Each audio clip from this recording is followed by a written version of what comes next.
நபிமார்களும் ஒன்றென்று சொல்லியிருக்கீங்க. அதை பல பேர் மறுக்கின்றார்கள். தூதர், வேதம் கொடுக்கப்பட்டவர்கள் தூதர்கள், அதை வேதத்தின் அடிப்படையில் பிரச்சாரம் செய்பவர்கள் நபிமார்கள் என்று அதை தெளிவாக விளக்கம் பண்ணும். அதாவது நம்ம இறை தூதர்களை குர்ஆனில் 2 சொற்களால் குறிப்பிடப்படுகிறது. சில இடத்துல ரசூல் என்று அல்லாஹ் சொல்லுகிறான், சில இடத்துல நபி என்று சொல்லுகிறான். நம்ம கூட நம்ம முகமது நபி அவங்களை சொல்லுவோம், எப்படி சொல்லுவோம்? நபி ஸல்லல்லாஹு அலைஹி வஸல்லம் சொன்னார்கள்னு சொல்லுவோம், ரசூல் ஸல்லல்லாஹு அலைஹி வஸல்லம் சொன்னார்கள்னு சொல்லுவோம். அது ஒரே ஆளையை எப்படி பயன்படுத்துகிறோம்? நபி என்றும் சொல்லுகிறோம், ரசூல் என்றும் சொல்லுகிறோம். இந்த ரெண்டுமே அர்த்தத்தில் வித்தியாசப்பட்டாலும் அது யாருக்கு சொல்கிறதுங்கிற வகையில் ஒரே கருத்தை தரக்கூடியது தான். அதான் அல்லாஹ்வால் மக்களுக்கு பிரச்சாரம் செய்வதற்கு தேர்ந்தெடுக்கப்பட்டவர் தான் நபி, அவர் தான் ரசூல். நபின்றாலும் ரசூல்ன்றாலும் வார்த்தைகளையும் அர்த்தத்திலையும் தான் வித்தியாசம் இருக்கே தவிர அதில் என்ன கிடையாது, வெவ்வேறு ஆளுக்கு உரிய வெவ்வேறு தகுதியை சொல்லக்கூடிய விஷயம் கிடையாது. இப்போ நபிங்கிற வார்த்தை நப என்பதிலிருந்து வந்தது தான் நபி. எடுத்து சொல்பவர்னு அர்த்தம். நபிக்கு என்ன அர்த்தம்? நபன்னா எடுத்து சொன்னான். நபின்னு சொன்னால் எடுத்து சொல்பவர், செய்தியை மக்களுக்கு சொல்லக்கூடியவர்னு அர்த்தம்.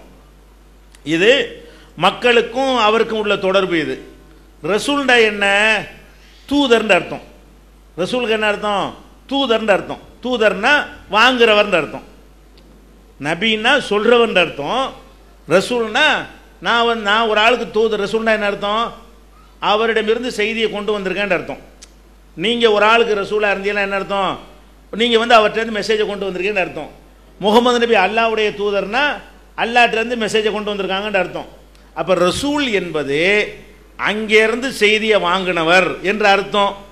நபி என்பது வாங்கின செய்தியை மக்களுக்கு சொன்னவர்னு அர்த்தம். ஆள் ஒன்று தான், ஆள் ஒன்று தான். நபிங்கிறது எதனால் நபிங்கிறோம்? செய்தியை நமக்கு சொல்லுகிறார் என்றால் நபி, செய்தி அங்கேருந்து வாங்கினார் என்றால் ரசூல். ரெண்டும் ஒரு ஆள் தான். வாங்கினா சொல்லித்தான் ஆகணும், சொல்றதா இருந்தால் வாங்கி தான் சொல்லணும். இஷ்டத்துக்கு சொல்ல முடியுமா? அப்போ சொல்றது வாங்குறதுங்கிறதுமே ஒன்னோட ஒன்று தொடர்பாக இருக்குமே தவிர அங்கேருந்து வாங்காமல் இவராக கையில் மடியில் போட்டு சொல்றதுக்கு அதிகாரம் இருக்கா? அதுவும் அதிகாரம் கிடையாது. அங்கேருந்து அல்லாட்டிருந்து செய்தியை வாங்கிட்டு எனக்கு மட்டும் வச்சுக்கிறவேன் அப்படி சொல்றதுக்கு அதிகாரம் இருக்கா? அதுக்கு அனுமதி கிடையாது. இன் அலர் ருசுலி இல்லல் பலாகுல் முபீன். ரசூலுடைய வேலை தெளிவாக சொல்றது தான். அப்போ எப்போ வாங்கினாரோ அவர் சொல்லி ஆக வேண்டும். அப்போ என்ன நீங்கள் புரிஞ்சுக்கிறணும்னு கேட்டால், ஒரே ஆள் தான். அவர் எப்போ ரசூலாக இருக்கிறார்னு கேட்டால், அல்லாட்டிருந்து செய்தியை வாங்குறாரு, அதனால் அவர் ரசூல்.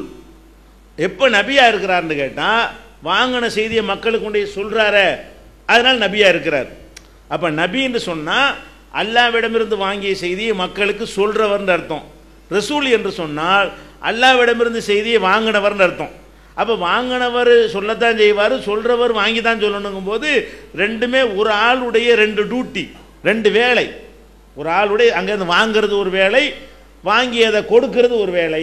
இதனால இந்த வித்தியாசம் இருக்கே தவிர என்ன வித்தியாசம் இல்லை. ரசூல்னா வேதம் இருக்கும், நபின்னா வேதம் இருக்காது. ரசூல்னா அது ஃபுல் நபி, நபின்னா ஆஃப் நபி இப்படிலாம் சொல்கிறாங்க. அது சின்ன நபி மாதிரி. அதெல்லாம் இங்கே அது மார்க்கத்தில் கிடையாதுங்க. எல்லா ரசூல்மார்களுக்கும் எல்லா நபிமார்களுக்கும் ஒரே அர்த்தத்தில் தான் அல்லாஹ் பயன்படுத்துகிறான். நபியெல்லாம் ரசூல் தான், ரசூல் பூரா நபி தான். இதை நம்ம விளங்கிக்கிறணும். இவங்க உதாரணத்தை கூட சொல்லுவாங்க. 4 பேர் வேதம் கொடுக்கப்பட்டவங்க இருக்காங்க இல்லையா? தௌராத்து, இஞ்சில், ஜபூர், குரானு, இவங்கெல்லாம் ரசூலாம். பாக்கி பேர்லாம் என்னவா? நபி என்று இவர்கள் ஒரு புதிய வியாக்கியானம் தருவார்கள். ஆனால் அல்லாஹ் என்ன செய்யறான் தெரியுமா? இப்ராஹிம் நபிக்கு வேதம் கொடுத்தா சொல்லி காட்டுறான். சுஹுபி இப்ராஹிம் ஓ மூசா, இப்ராஹிமின் வேதத்தில் இருக்கிறது, மூசாவின் வேதத்தில் இருக்கிறதுன்னு நல்லா சொல்லி காட்டுறான். அப்போ இப்ராஹிம் நபிக்கு நல்லா வேதம் கொடுத்தானே இருக்கிறான். இவங்க வேதம் கொடுத்த பட்டியலில் அவர் சேர்க்க மாட்டேங்கிறாங்களே. அதனால இது விளங்காமல் 2 வேற வேறன்னு சொல்கிறாங்களே தவிர வேற வேறன்னு சொல்றதுக்கு ஆதாரம் கேளுங்க. எதை வச்சு வேறங்கிறீங்க? இவங்க எப்படி சொல்கிறாங்கன்னா, ரசூல்னா அல்லாட்டிருந்து வேதத்தை வாங்கியிருப்பாராம். நபின்னா வேதம்லாம் அவருக்கு வந்திருக்காதான். ஒரு ரசூல் சொன்னதை எடுத்து 2வது சொல்லுவானாம். ஒரு ரசூல் வந்துட்டார்ல, அவருக்கு பல நபி இருப்பாங்களாம். இவருக்கு வந்த வேதத்தை வைத்துக்கொண்டு அவர் என்ன செய்வாங்களாம்? பிரச்சாரம் பண்ணுவாங்க. இதுதான் நபின்ற மாதிரி இப்படி டிஃபரெண்ட் படுத்துறாங்க.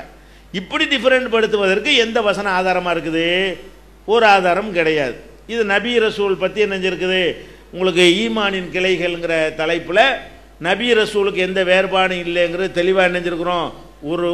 ஒரு மணி நேரம் இதை பற்றி ஆதாரங்களோட விளக்கி இருக்கிறோம். கூடுதலாக உள்ளது தெரிஞ்சுக்கிறங்க.